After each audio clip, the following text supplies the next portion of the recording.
La matinale de Radio Classique avec David Abiker. Et avec nos esprits libres à 8h42 sur Radio Classique, Routel Krief, éditorialiste à LCI, et Nicolas Béthou, directeur de l'opinion, qui titre ce matin Croissance budget, le lent poison du choc pétrolier. On en a largement parlé cette semaine, ce jour sur l'antenne de Radio Classique. Et puis il y a un édito de Gauthier Vaillant, LFI ou le ruissellement de la brutalité. On va commencer par ça, par ces images, notamment des halls d'hôtels de ville de Mantes-la-Jolie, du Blanc-Ménil et de quelques autres mairies.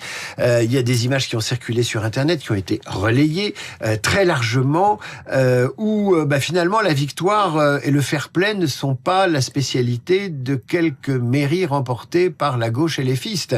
Ça vous a indigné, Routel Krief? Oui, non, mais c'est sûr. Si vous voulez, la République, ce sont des rites, ce sont des rituels. Et c'est comme ça qu'on tient justement une société. Et le rituel, c'est quand on a perdu, on salue son adversaire, on annonce les résultats et on se respecte. Et quand on a gagné, on respecte l'adversaire aussi. Évidemment. Et quand on a gagné, on respecte celui qui a perdu et on le raccompagne de façon absolument polie à la sortie. C'est absolument pas ce qui s'est passé dans plus de 4-5 villes remportées par LFI ou des listes affiliées à LFI divers gauche ou qui ont fait alliance avec LFI. Il y a eu des débordements, des insultes, des huées, quasiment au bord de la violence physique et la pression. Et ça, c'est vraiment très, très grave. Alors, moi, je voudrais juste poser des questions. C'est-à-dire, j'attends les condamnations par les maires sortants. J'attends les condamnations par les partis. Imaginez quand même que ce sont des maires socialistes pour la plupart, tapés entre guillemets, ou en tout cas défaits par des maires LFI ou affiliés ou proches, et que pour le moment le PS n'a pas encore réagi. Non, mais pour que ces maires condamnent, il faut encore que les médias aillent les voir pour leur demander s'ils condamnent. Je lis l'opinion ce matin, l'éditorial de Gauthier Vaillant, avant de passer la parole à Nicolas Béthou. Au Blanc-Ménil, à Creil, à Mantes-la-Jolie, à Vaux-en-Velin, les mêmes scènes, des foules vociférant, le poing en l'air, huant et injuriant les maires battus, venus, comme le veut l'usage républicain, proclamer les résultats en mairie, qu'ils soient de gauche, de droite, rien n'y fait, les perdants sont chassés sous les colibets, parfois sous escorte policière, suivis jusque dans les rues, filmés par des participants hilars. Oui, c'est un très bon édito, et le titre, le ruissellement de la brutalité, dit exactement ce qui se passe en réalité, c'est-à-dire que on a là la réplique et les conséquences de la violence verbale exprimée par Jean-Luc Mélenchon tout au long de cette campagne. C'est aussi la preuve que, au fond, ce que les socialistes ont essayé d'appeler les insoumis à visage humain, c'est-à-dire ces insoumis qui n'avaient pas d'expression antisémite, ça n'existe pas forcément, ou en tout cas, c'est pas les plus voyants ou les plus vocaux. Il y a donc la permissivité tolérée par les propos de Jean-Luc Mélenchon ont libéré la parole, les gestes et les menaces de beaucoup de gens.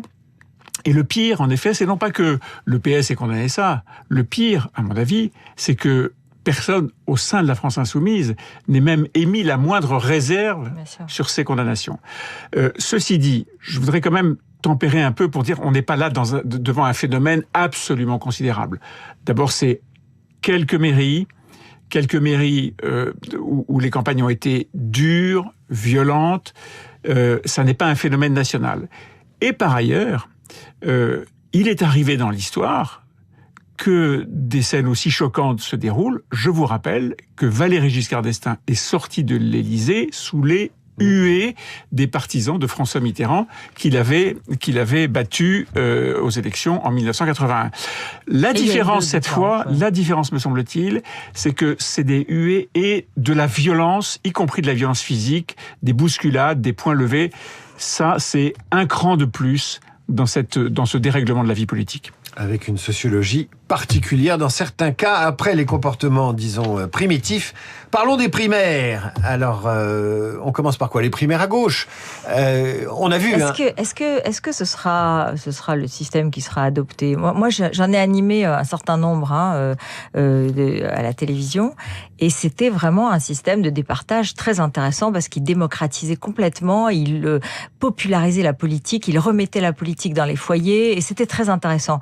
Je crois qu'aujourd'hui, c'est fini. Je crois qu'aujourd'hui, c'est un système qui ne parlera pas vraiment aux Français et qui a a plutôt découragé à la fois les candidats et les électeurs. Mais peut-être que je me trompe, mais j'ai l'impression, d'une certaine façon, que c'est plus trop l'air du temps, que ça a laissé pas mal de séquelles.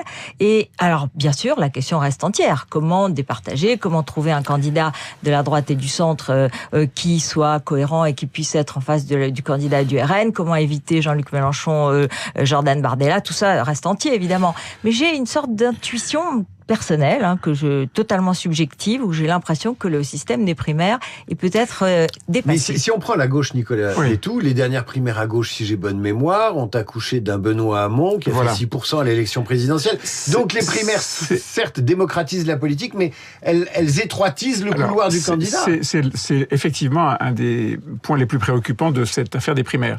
Je pense qu'on peut créer une dynamique autour d'élections de gens qui doivent choisir leur champion. Ça existe encore, et plus on s'approchera de l'élection présidentielle, plus la tension politique montera, et plus le sujet occupera l'esprit des citoyens qui, à la fin de l'histoire, iront voter. Ce qu'il faut dire sur la primaire de gauche, d'abord et avant tout, c'est qu'il n'y aura pas de primaire de toute la gauche. Jean-Luc Mélenchon ne veut pas d'une primaire et il ne participera en aucun cas à une primaire. Donc, on le sait, toute l'histoire de sa stratégie, c'est d'aller à l'élection présidentielle. Tout ce qu'il fait est déterminé à ça, et il ne se fera pas embarquer dans une espèce de primaire. Comme le dit Ruth, Raphaël Glucksmann non plus aujourd'hui ne veut pas y participer, et seuls ceux qui seraient d'accord, c'est une partie du PS, des anciens de LFI et les écolos. Le résultat de tout ça, vous l'avez noté David, c'est que la dernière fois qu'il y a eu ça, c'était plus à gauche de moi que moi, tu meurs. Et donc on avait eu Benoît Hamon, qui a été une sorte de nain de la politique, qui a pavé la route de encore plus petit que celui-là, qui était Anne Hidalgo, qui a fait, je vous le rappelle, 1,7% aux dernières élections présidentielles. Donc, il n'y aura pas de primaire à gauche, et s'il y avait une primaire à gauche, ce serait une primaire entre quelqu'un qui... Enfin, le résultat serait très proche d'un Jean-Luc Mélenchon, et donc il serait mauvais pour la gauche. Moi, j'aimerais savoir à quoi joue François Hollande, en fait. Qu'est-ce qu'il fait? Vous nous donnez une heure. Non, mais je veux dire, il est omniprésent, et pas uniquement en tant qu'ancien président de la République. Il est toujours dans sa stratégie du trou de souris. Vous savez ce que c'est le trou de souris?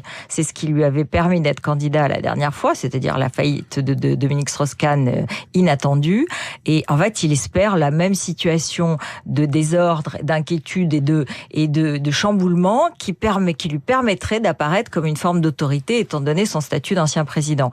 Bon, voilà. Après, il a des principes qu'il a exprimés. Il a eu une certaine ténacité, même si, au fait, il avait été candidat avec le NFP et que, par ailleurs, il a apparemment encouragé son candidature à faire l'union avec LFI. Donc, on n'en est pas... On appelle des principes élastiques. Oui, bien sûr. Je suis tout à fait d'accord. Donc, en fait, on est quand même dans une politique de gribouille toujours. Il était surnommé le culbuto. Donc, le principe élastique... Ça n'a pas tout à fait changé. Monsieur Petite Blague par Roland Fabius. Bon, mais voilà, il a une stratégie qui est d'être le seul qui reste à la fin, vous voyez, celui qui reste.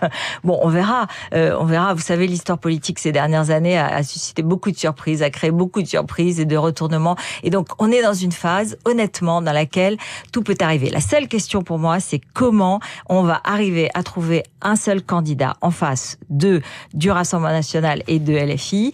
Et ça, c'est une question qui est posée d'Édouard Philippe à Bruno Retailleau, à Gérald Darmanin et à Gabriel Attal. Et ceux-là, il faut qu'ils trouvent une solution. Est-ce qu'on peut rajouter dans cette liste Raphaël Glucksmann, c'est-à-dire le candidat qui sera encouragé par les sociodémocrates, des gens comme Bernard Cazeneuve, etc. Ce que sous-entendait... Dans la liste de ceux qui seraient dans une primaire? Pour l'instant, il dit ne pas en vouloir. Non, mais je parle pas d'une primaire qui mélangerait un candidat social-démocrate comme Raphaël Glucksmann et puis un Édouard Philippe et quelques autres.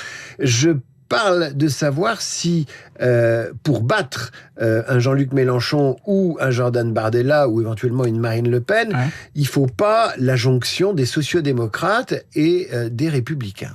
Je sais que c'est un truc un peu délirant, mais c'est Gérald Darmanin qui l'a noté dimanche soir, et cette idée a été récupérée par Pascal Perrineau lundi. Écoutez, nous, ce qu'on voit, si on regarde un peu ce qui s'est dit et ce que Raphaël Glucksmann lui-même a dit depuis des semaines et des mois, c'est que sur le plan du programme économique et social, il est à peu près totalement aligné sur la partie la plus à gauche du Parti socialiste. Il est très anti la France insoumise, il est très républicain, il est très pour la clarté, les valeurs, la clarté et aussi la clarté et les valeurs. Mais pour le reste, sur le plan économique, il est exactement dans la ligne de ceux qui proposent plus d'impôts, plus de dépenses, plus de déficits, plus de dettes. Donc je ne vois pas comment une candidature de Raphaël Glucksmann peut dépasser les frontières de la gauche et encore même de la gauche de la gauche. Je pense que François Hollande, avec tous les défauts qu'on peut lui attribuer, a quand même une certaine forme de conscience de ce qu'il ne peut plus faire lorsqu'on est à la tête d'un pays. En fait, lorsque fin. vous voyez que déjà, depuis 2 jours, à la fois Édouard Philippe trace un peu le début d'un chemin, on verra s'il y arrive, mais que déjà Bruno Retailleau et Gabriel Attal essayent de jouer leur propre carte, je ne vois absolument pas Raphaël Glucksmann entrer dans ce jeu. Ce que je crois, c'est que il faudrait que ces candidats du bloc central, comme on l'appelle, y compris jusqu'à LR, jusqu'à Gabriel Attal, ce qui sera déjà très compliqué, trouvent le moyen petit à petit de se mettre derrière quelqu'un avec après des discussions en fonction des sondages, et ça c'est peut-être vers le mois de décembre, hein, ce sera peut-être pas avant, hein. Et ensuite qu'il y ait une forme d'accord pour le 2e tour sur des valeurs face à un candidat Rassemblement National.